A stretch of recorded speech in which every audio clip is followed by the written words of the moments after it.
All right, I want to continue to read Paper Wishes with you today. And I'm on the chapter April. And if you remember, we started April, a little bit of that chapter on Monday. So just a quick review. They are on a train. They're heading to the internment camps.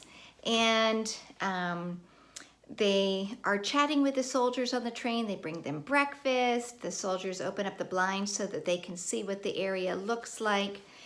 We commented together as a group on how we were surprised that the soldiers were treating the people kindly, sitting down and having breakfast with them and not mean.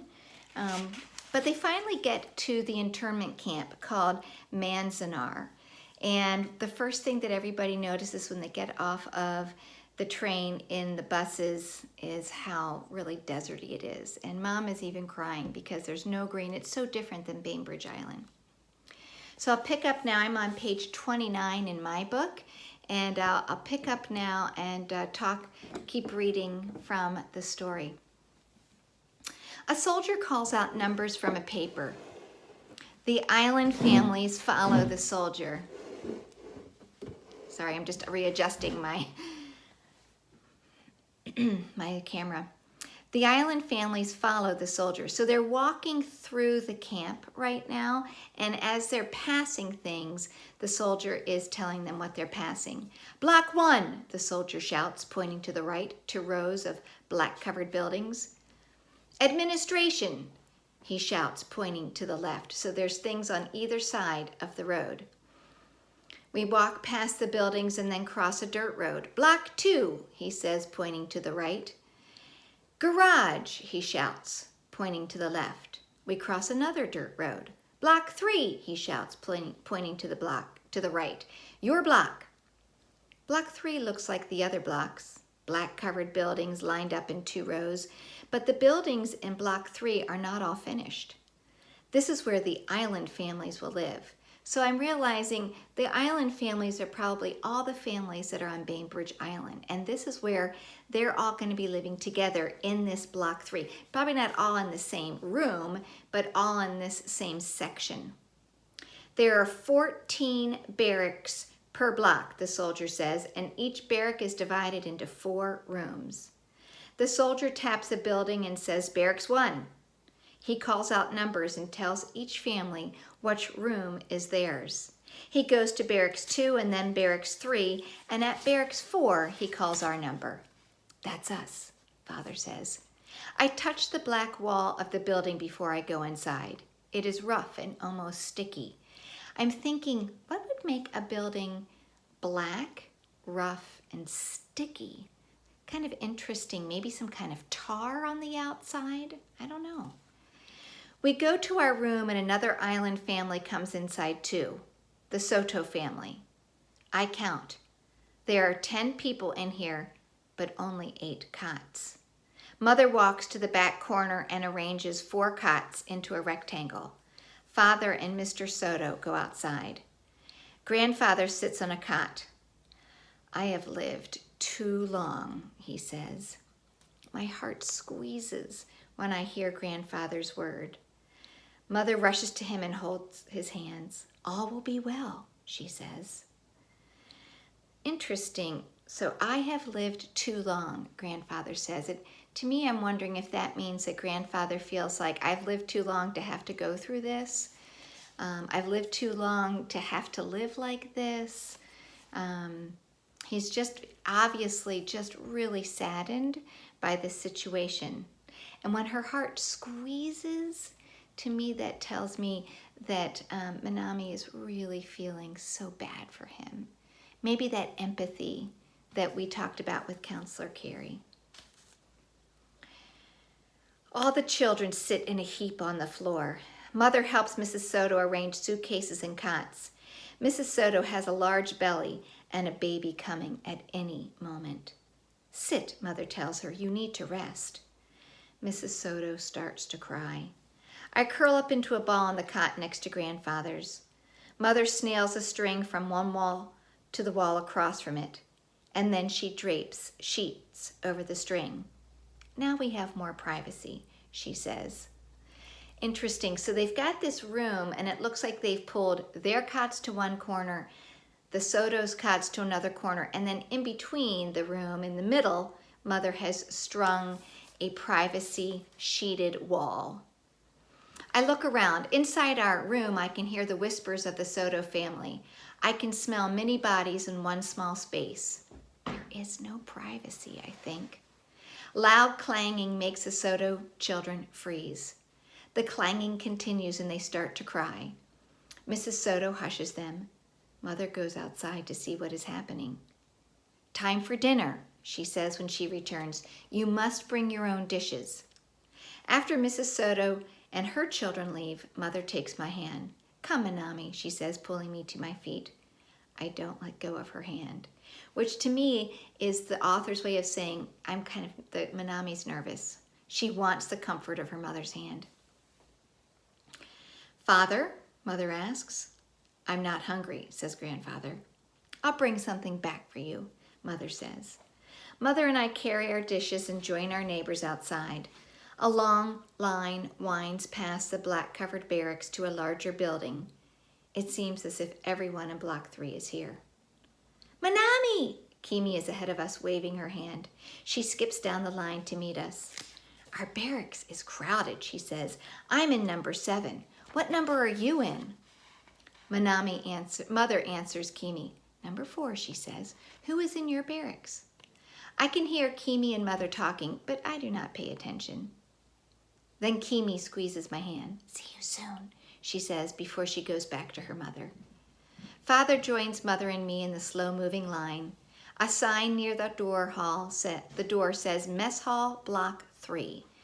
I know from my past experience that mess hall is another word for dining room. Like if you've ever gone to a camp, that's what they call a camp dining room.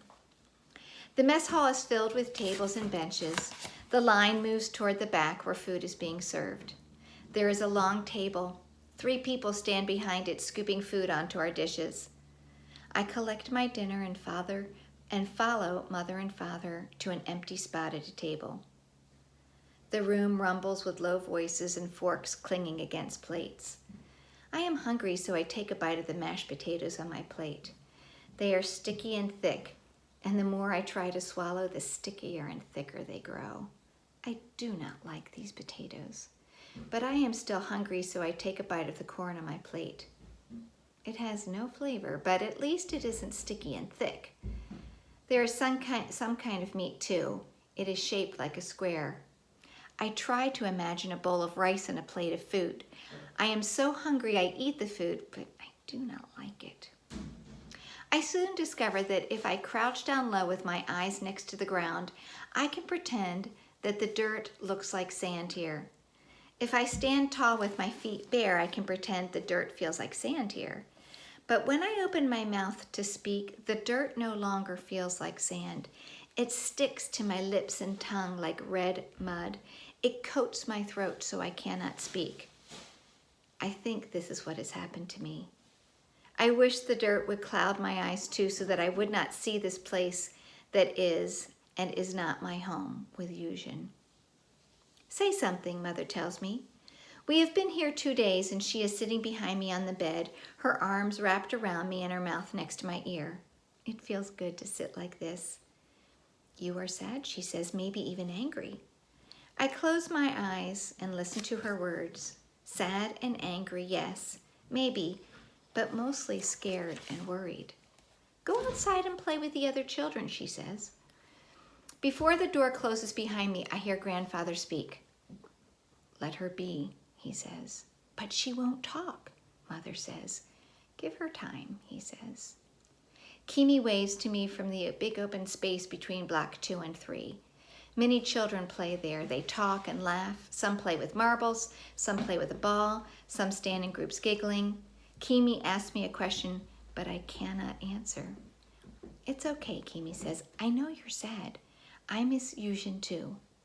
What's wrong with her? Someone asks. Leave her alone, Kimi says. Why won't she talk? Just leave her alone, Kimi says again. Kimi holds my hand tighter. But I don't want to be in this place with these children. I step backward. Kimi looks at me and then lets my hand go. See you later, she whispers. All right, I want you to stop and think. What is happening to Minami? What is the author telling you has changed? What can't she do? And number 2, why? Why do you think she can't do this? Father starts to join the other fathers in the morning. They work all day clearing brush for a new building, and some help finish the barracks in Block 3. Each is just like ours, a long rectangle divided into 4 rooms. They will keep building new blocks filled with more barracks, 36 blocks in all. After 2 weeks, Father gets permission for us to move to a new barracks in Block 3. Barracks 8 is finished now, Father explains. We carry our suitcases to the room Father tells us is our new home. Inside, it is the same as the room in Barracks 4. Sharp scent of fresh wood. A window where dust can blow in because there are gaps in the frame. Mother empties a pillowcase of dirt and garlic and onions onto the ground outside. She washes a pillowcase and cuts the seams. She sews the edges, making a curtain. She nails it over the window. Light filters in, but dirt mostly stays out. I'm really thinking about Mother here and how she really tries to make spaces homey. When they were at the other space, she congregated or pushed all their cots to one end of the room and made a privacy wall with curtains, and now or sheets, and now she's making curtains. It feels like she's really ingenious, really trying hard to think of creative ways to make a space feel like home. Outside along the wall of our barracks, I use Grandfather's rake to smooth the dirt. The rake is not much larger than my hand. On the island, Grandfather used it to make designs in the sand. It is wide and flat here. I can see the mountains far away and pine trees too. It is like the beach, no plants, but also not like the beach, no waves. So I make my own waves in the dirt with Grandfather's rake. He comes to the doorway and watches me. Pretty, he says. I'm thinking about many Asian sand gardens that I've seen. They have rakes where they make these wavy designs in the sand, and that's kind of what I'm imagining in my mind are these marks in the sand. You know, a rake has got little teeth, and if I make a scrape across, I've made like a whole bunch of grooves that are all parallel. Or if you make a wave like this, you've got these parallel lines that make a wave. And I've seen this before. Think about whether you've ever visited any Japanese gardens or seen any gardens where people have done this. It can make kind of some cool designs in the ground. It is flat and wide here. We can see mountains far away and pine trees too. The wind is strong, so I cannot hear well, but suddenly I think I hear Yuzhin's yap in the distance. Perhaps Yuzhin escaped from his crate, followed the train, and chased it until it was out of sight. Perhaps he knew to stay close to the train tracks. Perhaps after so many days here is near us, near enough that I can hear his yap in the wind. I look and look and look, but I do not see Yuzhin. I do not hear him either. Grandfather motions for me to come back inside. On our first morning in the new room, Mother rises early. Before the sun is up, she organizes it. There is a shelf on one wall where Mother stacks dishes and a tea tin and towels. Under the shelf, she puts Father's tools in his fishing box. She arranges the cots so that they line the walls. She sets 3 suitcases on top of one another in the middle of the room to make a table, and then she drapes a sheet over it. Mother puts the last suitcase in the corner that is away from the window and the door. She lays a pretty cloth over it and sets up our family altar. On top of the cloth, she puts a picture of Grandmother and a picture of Father's parents. She adds a shell from our beach. Then she takes her seeds, goes outside, and plants a garden. 1 mound of onions, 1 mound of garlic, 1 mound of zucchini, 1 mound of tomatoes, 1 mound of cucumbers, 1 mound of cantaloupe. When she's finished, she says, let's hope for rain. But day after day, there is no rain. When she complains, Father says, rain will come, and in the winter there will be snow. I remember the questions Mother couldn't answer when she said we must leave our island. Where are we going? Now I know. A prison in the desert, or maybe a village in the desert. Because remember, Father said they would make it a village. For how long? Now I know. Long enough to grow a garden, or maybe even long enough to see a winter. Why? I still do not have the answer to that question, but I can be patient. So think about how many months it takes to grow a garden, how many months it takes to see winter. That's how long. Mother tears a blank sheet of paper from a notebook and sets it on the table with a pencil. This morning, Father mailed letters to Keiko and Ron, she says. I thought maybe you would like to write them too. Remember, that's her brother and sister. I sit at the table and look at the paper. There are many things I would like to write. How they've taken us from the island, how they've taken Eugen, how Grandfather does not leave our room, how I want to go home. And in the end, I write none of this. I carefully tear my paper into 2 pieces and write 1 letter to Ron and 1 letter to Keiko. The same message for both. Please come. Just 2 words. I stuff the letters inside the envelope Mother gives me. You can post your letters at the administration building, Mother says. Give them to the postman. As I leave the room, Mother hands me 2 bowls to fill with water at the pump near the mess hall. She tells me it will be my job to water her garden in the morning, but first I can mail my letters. I put the letters in my dress pocket, leave the bowls at the pump, and walk towards the administration building. The wind is strong enough to blow my hair straight up. I hear yapping on the wind again, and it sounds like Eugen. I'm sure it is Eugen, but I don't see him. A man with curly dark hair is sitting behind a desk where the post office is set up. A policeman is there too. The policeman has a face like mine, a Japanese face. What do you want, girl? He asks. I hear him, but dirt has coated my throat. Girl, what do you want? He says again. Girl?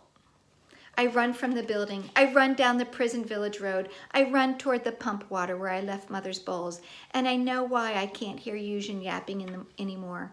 There are shadows near the water pump, shadows on the wall, and in those shadows I see Eugen drinking from one of Mother's bowls. I run faster, but when I reach the bowl, I realize Eugen isn't there, only the bowls.